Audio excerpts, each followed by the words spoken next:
Good evening, everyone. Thanks so much for joining us tonight. I'm Varun Sriram with UCAN, and we are thrilled to be joined by Carrie Tollefson, live from Minnesota. Hey, Carrie, how are you? Good. How are you? Doing really well. Really excited to have you join us tonight, and more importantly, really pumped to have you officially as part of the UCAN team. So welcome. I know we've been doing some fun stuff together over the last couple of years, and the fun is about to go up into high gear now. Yeah, I'm really excited. I mean, your company is so nice. Now I can say my company because I'm with you guys.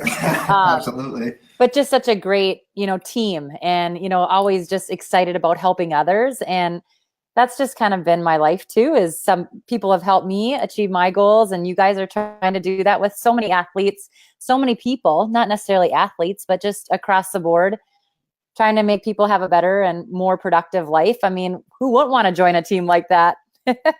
Well, Carrie, you've definitely done that yourself, inspiring people to get after it, as you've been known to say. So we're excited that you're going to be bringing that same inspiration to the UCAN community, and thrilled about that. I know a lot of our folks, our ambassadors, and other people in the UCAN family who've already followed you and watched your podcast and your online show over the years are really happy to perhaps have more access to you going forward. So yeah, just wanted to echo what you said. We're thrilled to be working with you and getting a lot of the fun that you bring to the sport of running. Yeah, I think you and I both are just so excited about the sport of running, but also just living a healthy lifestyle in general. And, I travel a lot for this sport, and it has always been something that has made me tick in life. And I've been able to travel the world because of it and had an education given to me because of it. And I met my husband out on a run. Like this whole run thing has just been so much fun for me. But to be able to go now to the Chicago Marathon, for instance, in a month, or to go to New York and to be able to be on a panel with you guys and other athletes and other moms and just whoever, but to be able to spread the word of you can, but also just the love of being healthy and fit, that's right up my alley. So I'm super pumped. So let's talk about it, Carrie. You did a great job of setting the stage. Let's talk about a little bit about your life in running and give people on this chat tonight a chance to get to know you a little bit. You've been in the sport for a long time and really had the pleasure of, I guess, viewing it. And I don't say that. I say that Come as a way to on. say I've already put my foot in my mouth and There you just getting go. started. But I say that really to say you've seen it from a lot of different perspectives. You've experienced it as an elite athlete, as an Olympian, but also as a coach on the broadcast side, which I'm sure has given you a diverse look at the sport. Just kind of simplifying it to start off with, what do you love about running? Why is it something that even after you put so much into it as a professional, it's something you still want to be part of? I really do. And I honestly believe that I love the people of the sport. It doesn't matter how fast you are. That's exciting if you are a Shalane Flanagan and winning the New York City Marathon, and I get to be the voice at the finish line, yelling and crying on camera, yelling her name, saying she's coming to the finish and she's going to win this thing. That's pretty exciting. But also my mom's on the run ladies that are so thrilled to be able to get out the door like I am.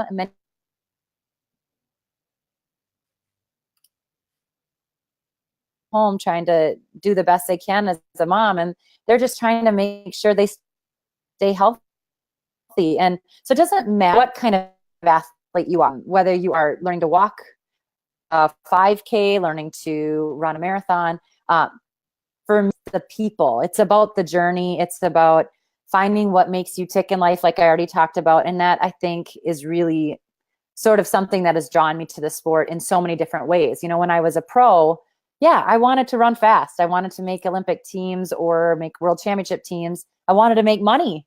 But I didn't really run to make money. I thought it was more of the reward of all the hard work. And now that I'm a mom and I'm working full time, that getting out the door by myself to push myself doesn't really happen unless I have the people to go and meet. And so I really have come back to that common denominator of finding the people out there that make me excited about the sport. And it's not necessarily the actual run, it's the community. So I really think that's what it is.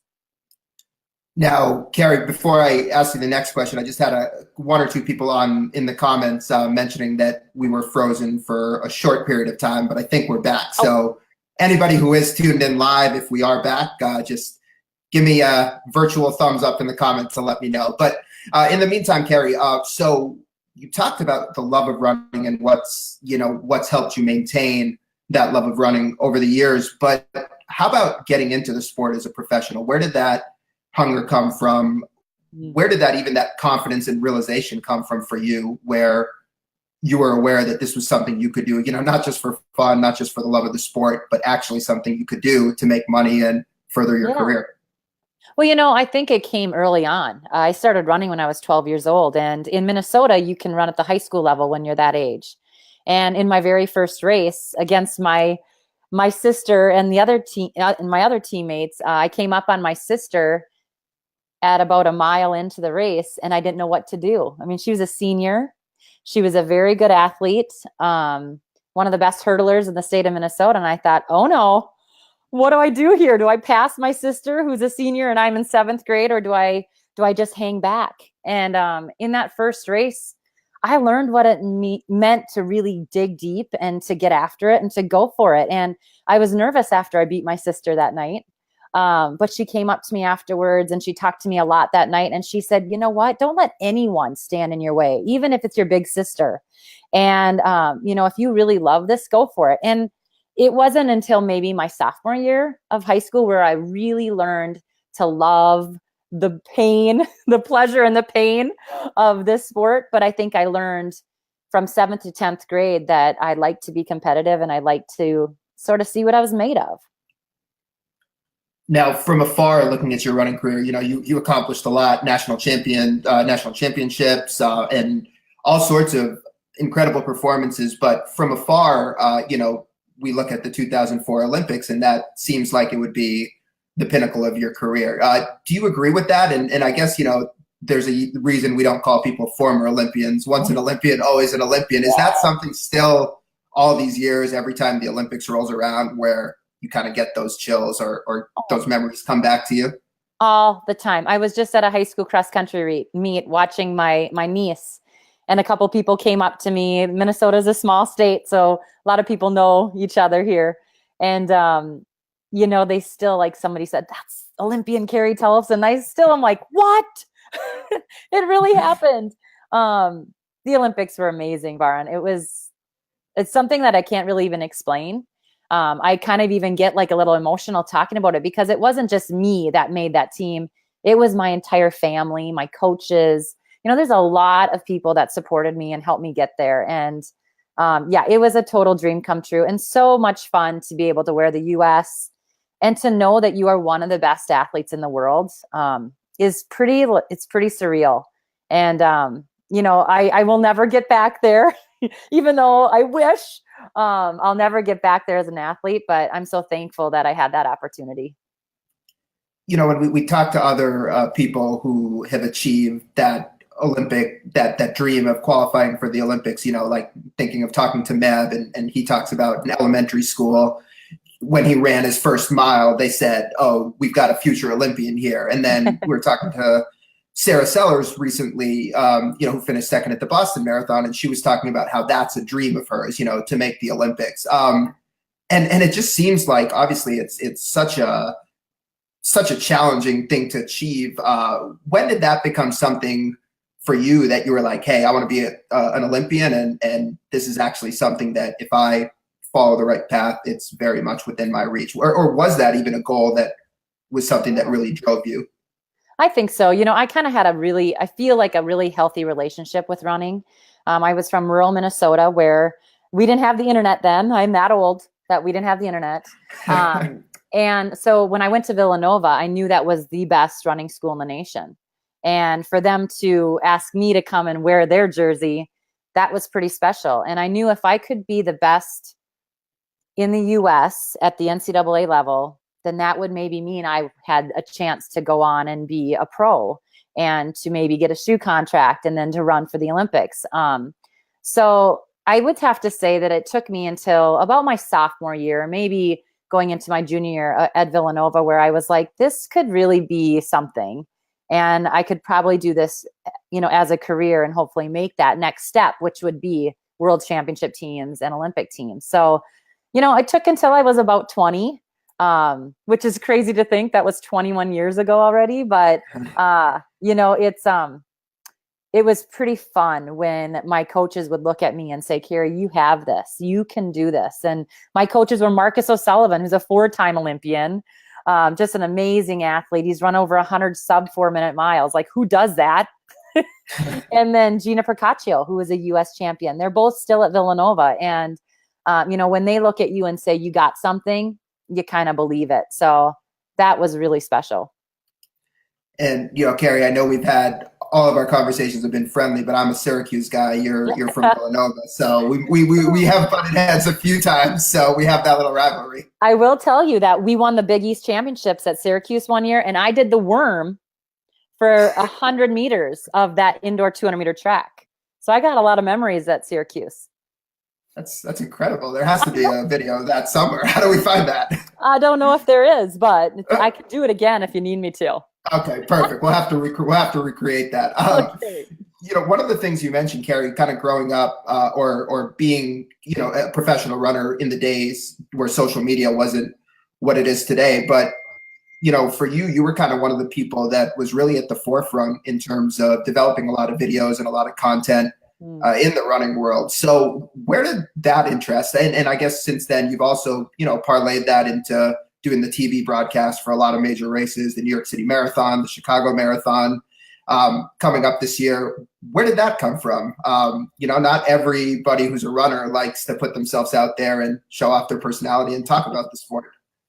Well, I've been brought up to not be afraid of a crowd and to be able to use your voice in life. And so I think that has been something really special that my parents and my community taught me, is to try to use this voice that we have.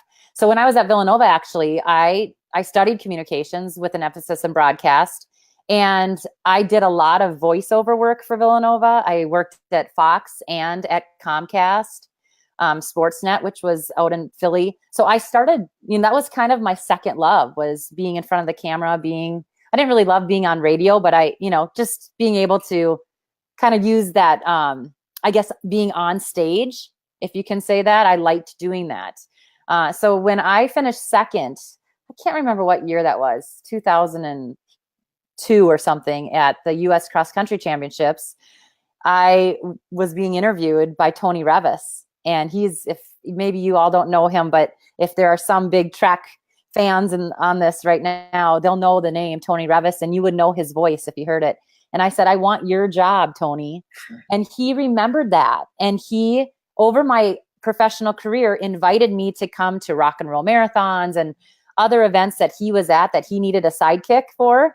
And he helped me, and I'll, forever be grateful for his memory, and knowing that I was for real saying I want to be on camera. And if an injury took me out of the sport, or if my love of the sport went away, I still wanted to do that. So I owe a lot to Tony Revis.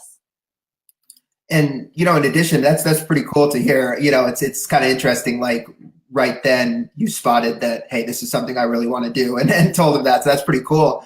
And you've kind of approached this communication side of thing from two levels. Like, there's the side where you talk about the sport and cover it from an elite level, but I think you've also been able to use it to kind of pass along the wisdom you've gained in the sport to others, whether it's through the training advice you've learned or the nutrition tactics that you follow.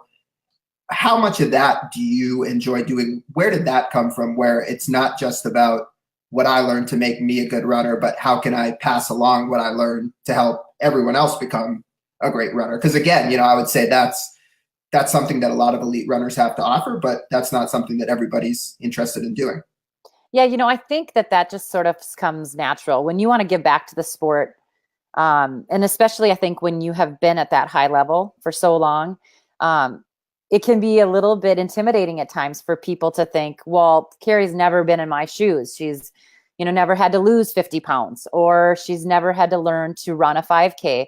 And that might be the case. And I'm not going to deny that. I've been a runner for many, many years, but I've been around the sport enough to listen to people and to be able to share the knowledge that I've learned over the years. And I think that that's more important than anything, is that I can give back to people that have given to me. And, when somebody lends their ear to my advice, if you want to say, whether it's some of my athletes that I coach, or if it's the kids that come to my running camp, or if it's the people that are watching See Tell I Run or listening to See Tell I Run, I just think that's important, to meet people where they're at. It doesn't matter how fast you are. It doesn't matter what size you are. It's just that we're out there being healthy together. And some of the things that I say might not relate to people. And I'm learning all the time. I mean, I'm human, Baran. I don't know every in and out of this sport, but I listen to people, and I hope they listen to me. And together, I think we're more powerful than we are on our own. So one of my favorite things about the Olympic Games, and I tell this all the time, is sitting in the cafeteria and seeing the different size and shape and every different country, at the Olympics, and to see that it doesn't take one person that is like me, 5'8", maybe 120 pounds, to be a good athlete. There's all kinds of different types of people that are amazing athletes. And I've loved carrying that with me throughout life, because I just think that's what we have to remember. You don't have to look a certain way to get the best out of your body. And that's what I like to tell people. And I hope they can tell me in return if I'm not saying something right. But I hope that over the years, I've really just learned how to try to get the best out of myself. I think it's clear that that's why you've established such great connection with people. And Sue, in our audience, you'll like to hear this. I wanted to share it with you. Says, your parents are the greatest. I see your mother in your gestures and your voice. So, well, you know what they are. My dad just had a heart event on Saturday, and I was at a adult running camp, and he had that atrial flutter. Is that what you call it? A flutter. And he scared the heck out of us. And he's 70 years old. He just broke 2 hours for the Grandma's Half Marathon. My mom, calls herself the bag lady, because she was always holding our bags. She was always there at the finish line. I seriously have two of the nicest parents. And I think anyone that knows them will understand they are there cheering for every single athlete out there. And even though my dad is right now a little bit in trouble because he's scaring us girls, I have two older sisters, and we're all a little scared what's going on. I know that he's so fit, and he's, listening to his body, and he'll be out there, cheering for more kids and cheering for me all the way. But yeah, I've had some really good parents. So thanks, Sue. Awesome. Now, Carrie, as a professional runner, you were, very accomplished on the track as a middle distance runner. After your professional career, and I believe, correct me if I'm wrong, after you had your first child, you decided to take on running a marathon for the first time. Am I remembering that correctly? And if so, second baby. After your second baby. So after your second baby, and this was back around 2009 or so, you decided to run your first marathon. So somewhere around there. 2013. Okay. Oh, gotcha. Okay. See, I'm dating you. So I'm almost up. But the main point of my question being, what motivated you there? Again, you've accomplished a certain level of success as a professional athlete. You're done with that. Now you're once again putting yourself out there to chase something that you've never done before. What motivated you to do that? Well, I think for one, the way I approached that marathon was a really healthy way. I still took 4 weeks of no training. I then went into it really easy and basically ran 4 days a week. I had a medium long run and a long run, and then I had some recovery runs. So it was, very minimal training going into that. But I think what I really, couple things, to be honest, I wanted to take off my weight. So I thought running would be an easy way for me to do that. And two, I was going to be able to set a new PR because I had never run a marathon before. So that was one of the reasons. But it was funny because I wasn't even working with you at the time, but I was using UCAN because I was not only feeding Everett, I was also doing these longer runs. So that's where I was first introduced. So it's been a little while that I've been using UCAN, but I loved running the marathon. And the third reason, I felt really guilty being on TV talking about marathoners and never have run one. So I needed to sort of know what that felt like. And believe me, I had a death march. It was not pretty. I was running sub 250 pace, and I hit the wall at 20, and I ended up running 3:02. So you guys do the math. In 6 miles, I added 12 minutes. I know you were speechless for a second there. That's a lot of. I was surprised. I was surprised to hear you say that. Yeah. So I guess, what did that teach you? You know, you're used to training at a level where, or even an environment perhaps where everything you're doing is focused around your training being ideal, and now you're jumping into this event, and I guess you're dealing with what everyone in the audience deals with, where life is going to come in the way. How is that an adjustment? What did that teach you, if anything? Oh, it taught me everything about what everyone says to do before your first marathon. And I didn't do those things. Like, you really have to listen to people. You have to get off your feet. You have to hydrate properly. You have to fuel properly. You have to stick to your plan. And that's no matter what distance it is. If it's your first 5K, your first half, whatever, stick to your plan. I didn't do that. I got excited. I started feeling good. And, you know, everything kind of just went out the back door the last 6 miles. But it taught me that I'm pretty dang tough still. You know, I could easily walked home because I was closer to home with 5 miles to go than I would have been finishing that race. But I dug deep and it was ugly. It didn't go the way I wanted. But now I have some good stories to tell, and people know I'm human too. I messed up my first marathon royally, and my sister Cammie was out there laughing at me because she was the one that I passed when I was in 7th grade. And so she saw me walking and, you know, hurting like crazy. And so payback was good for her that day. So there have been subsequent marathons since marathon number 1 for you? I need to get going again, Baran.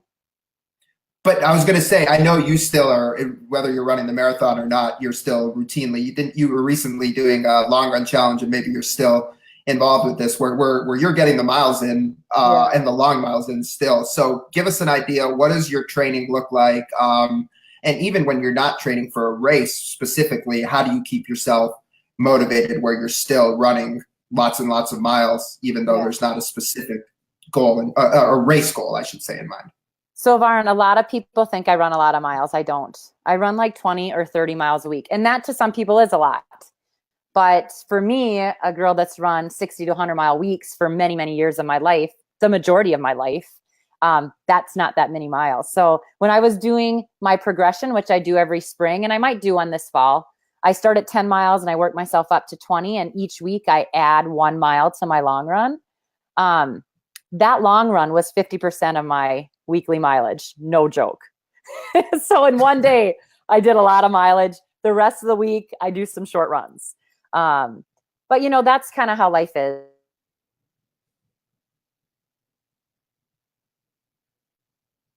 And so I just try to get in what I can. Are we stuck, Varn? You know what? I think we were for a moment, but I think we're back. So the audience should catch up in just a second. Are you still? Give me a thumbs up if you can still hear me. I think you might be frozen. Let's see if you come back here in a moment.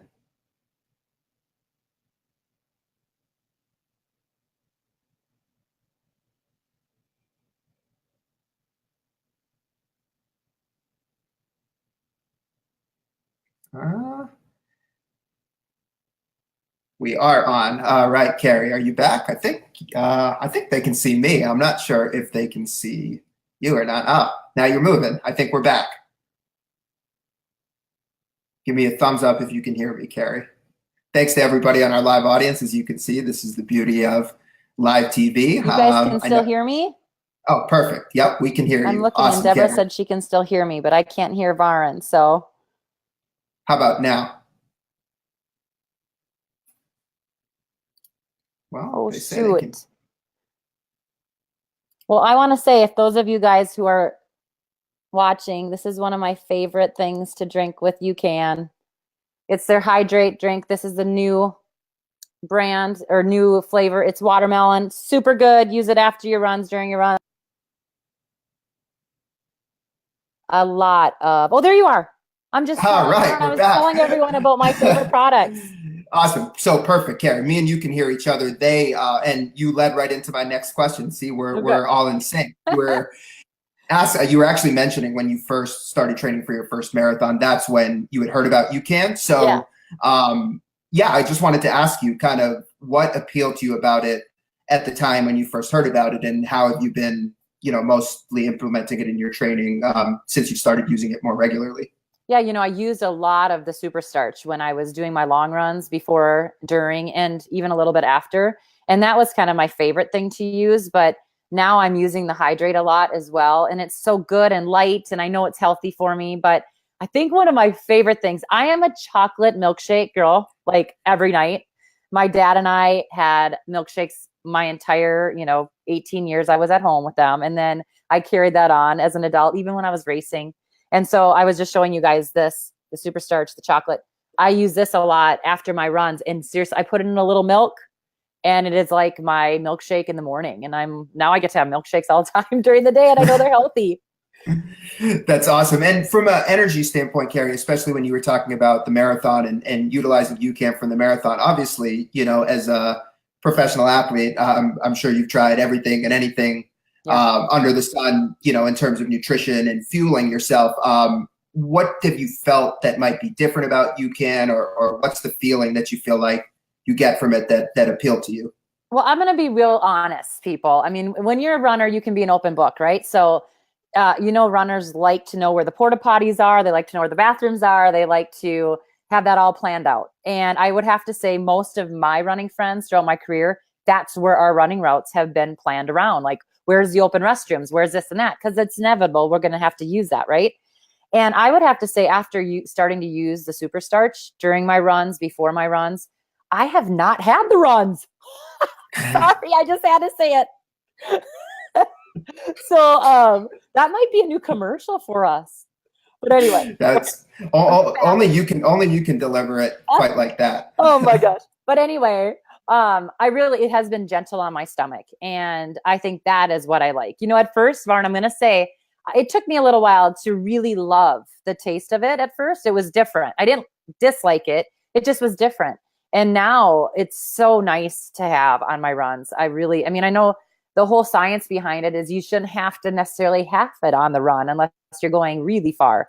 And I think a lot of people, if they knew that, they would try it even more so, because not a lot of people like to be carrying and worrying about nutrition on runs. So that's a kind of a nice little, I sort of feel like it's a secret, that you don't need it. And for me, I really feel like the short runs that I do, I don't carry a lot of water or any of the Gen UCAN with me, but it's nice to know that I could and be okay with it in my tummy. Like, I don't like anything sloshing around in there. Never once had that. So it's a really nice, gentle product.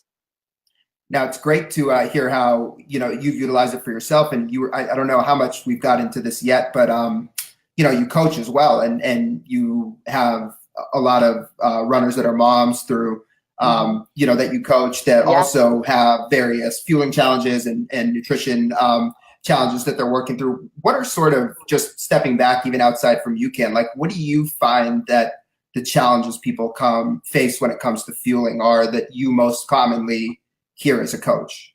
Oh, time. I mean, not a lot of people have time to be making their own drinks for things, because they're making drinks for everybody else. This is really bad, but again, I'm being an open book. In my phone, I have a reminder to drink water.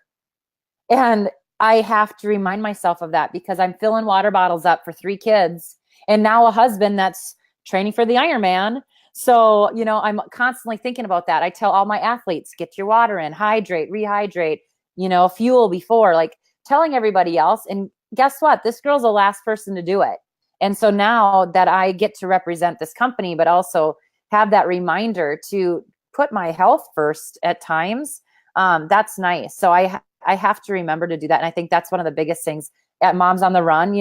There's a lot of women that are just trying to get out the door. And yeah, we're always saying, remember your water bottle, remember your headlamp, or whatever it is. So I need to remind them, but they're also reminding me at times too. So I think that's the big thing, is just to have time for it. The good thing with Gen UCAN is you can, do it the night before and it's good to go. Absolutely. And that's interesting what you say. It's like you're practicing all these good habits for everybody else, but it's just that extra reminder to, like, hey, I need to make sure I'm practicing it for myself, or just devoting the time to make sure that, just like you're getting the drinks in place for your husband, that you also have the drink in place for yourself. That's a great perspective, Carrie. A few more minutes here. I just wanted to to ask you a few more. So, through your See Taller Run podcast, you kind of have the opportunity to talk to a lot of the elite women runners in the sport. And it's such a strong field of elite women runners for the U.S. right now. It's really quite a powerful field of women. What do you try to share, perhaps from your experience with them? I know you're a fan of the sport and you want to see U.S. distance running do well and American women do well. So when you have the chance to talk to all these top runners, is there anything you try to give them? Is it unique to each situation? Yeah, I think what's been really fun is being able to share that there is life after the sport, but to make sure they get the most out of themselves while they're still in it. I really miss racing. I do. I miss that thrill of towing the line, knowing you've put everything into it, knowing that you're one of the best in the world is a pretty neat feeling. And I miss that. But I also love that there is a lot of life to live after. And being a mom is so much fun to share with a lot of the females that want to be a mom. Not everyone does, and that's totally fine. But a lot of them want to hear that life story, or also about, what it's like to try to find a career after the sport. It's not that easy. And especially to find your own identity after being a professional runner for all those years. There's still times where I'm like, who am I? What am I going to do if all these running things go away? And there's a lot we can do. We're smart women, we're powerful women, we're confident women. And the sport has given us so much because of, that drive, that passion we have, that I know that all those ladies have so much to offer the world after their legs are, ready to be, I guess, slowing down a little bit. So I think that's what's been fun is I get to chat with them about their running, what their goals are, but also just to be women, chatting, girls, having fun, having ladies aid. And so we have fun. I just interviewed Lauren Fleshman, who will be coming up in the podcast in the next week or two. And, she's retired from the sport, doing so many amazing things. And it's just fun to have that girl chatter again that we had when we were out racing. So we just have fun on See Tally Run. No question. I encourage folks who haven't checked it out to check it out, because that is the truth. And I think what you said too about kind of reinforcing that identity, that that being a runner doesn't have to be your only identity, but also kind of like what you said about just the reality of you have to find what that identity is. I think that's really powerful. I'm sure coming from One you. of the big things. Yeah, sorry, Varn, but one of the big things I learned this year was to reinvent. You have to constantly be reinventing yourself. And I'm trying to do that. I can't just always rely on Carrie the runner, but Carrie the woman and wife and mom and, businesswoman. So reinvent yourself. That's been one of my slogans this year. Kind of on a similar vein, I just wanted to ask you one other thing. Similarly, you have the opportunity to go to a lot of youth running camps. You put on your own youth running camps. So, there's perhaps a certain message or certain guidance that some of the elite women runners might look to you for. What about the youth runners? What do you try to convey to the young kids who you're speaking to, whether it's at your own camp or whether it's the running camps that you're traveling to across the country? Yeah, I mean, I have boys and girls that come to my camp. I've gone to many different ones around the country and adult camps, but going to youth camps and having my own has been so much fun, just to be able to share with them. Again, not everyone is going to be or want to be the kind of runner I was or some of my colleagues are. But I think that we still have that fire. We still have that desire to set goals and to reach them. And that's what I try to explain to kids, that it doesn't matter how fast you are. There's still a really big task at hand when you are out for cross country or in track. And for me, every year when I was that age, I wanted to set a new PR. It didn't always happen, but I wanted to. So I tried to figure out ways to reinvent myself as a runner, even when I was little. And so I try to tell them that, but I also just try to talk about the life lessons I've learned in the sport, how to be, awesome people off the track, but also on. So, there's just a lot of fun that goes into this sport, but also a lot of, like I said, life lessons that can be learned. And so I try to just teach the kids to be aware of all the things they're learning while they're out there running. I'll close it with you, Carrie, just with one or two final ones, and really appreciate your time for being on tonight. Thanks to everybody in the audience who listened live too, and a couple of you were asking for the link to Carrie's podcast, which I just did post in the chat. It is ctollyrun.com. So that's CTOLLE run.com. It's really been fun, and I know you and I, we could go on all different sorts of topics, and we're going to get the opportunity to do this with you now. So I'm really looking forward to that. But just in closing out, you're headed to a couple fall marathons coming up, a couple of the big ones, Chicago and New York. And, Yep. you know, for so many runners, this time of year is kind of the culmination of what people have been training for, people have been building up to. You're actually this weekend coming up going to be joining us, the UCAN team with the Lifetime Run Club for the Capitol Run in Minnesota, right by the Capitol, where a lot of folks training for the Twin Cities Marathon are going to be doing their last long run. What is this time of year for you, you know, as a runner with all these major marathons coming up, you know, both from an elite side, but just the whole running community getting excited for them? You know, I know you weren't a marathoner by trade, but you've run a marathon. You're a marathoner for sure. Now you're on the broadcast. What does this time of year mean to you in terms of getting your juices flowing about the sport of running? Oh, it's the best. I love training in the fall. I love seeing all the athletes out there training, you know, no matter what distance they're running. Being able to be, you know, one of the voices for the World Marathon Majors for two of them is pretty awesome. So I get pretty hyped for the fall. You know, there's different seasons, right? There's indoor track coming up, there's cross country, there's outdoor track, there's the summer racing, but I think the fall has always been my favorite. Even when I was in high school running cross country, there's that smell of, you know, fall in the air. The humidity is going away, thank the Lord. So yeah, I think it's a pretty neat time of year, but it also is one of those, you know, everyone kind of still lives on the school year.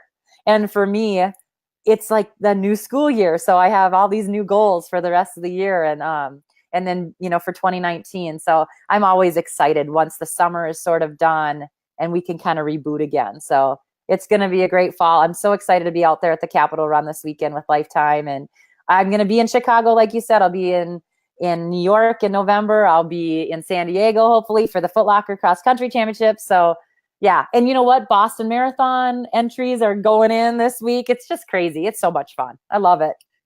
Well, awesome. And I'm really excited as we get ready to sign off to say I'll be seeing you in Chicago and New York. And for a lot of folks who are listening, if you're going to be at any of those marathons, Carrie will be joining us for an event at both races, which will be open to the public. There'll be more info about that coming from both of us in the coming weeks. But we'll do this again real soon. And for folks that really enjoyed this, hopefully if you're joining us in either Chicago or New York, you could say hello to Carrie in person. So Carrie, thanks so much for joining us. A really fun chat tonight, and just really, once again, so thrilled to have you as part of the team. I see the reaction in the chat. There's a lot of folks that are thrilled to have you on our side as well. So really appreciate it, and can't wait to do this again. Thanks, Farin. Have a good night. Drink your UCAN. Thanks, everyone. Thanks, Carrie. Have a good night. See ya.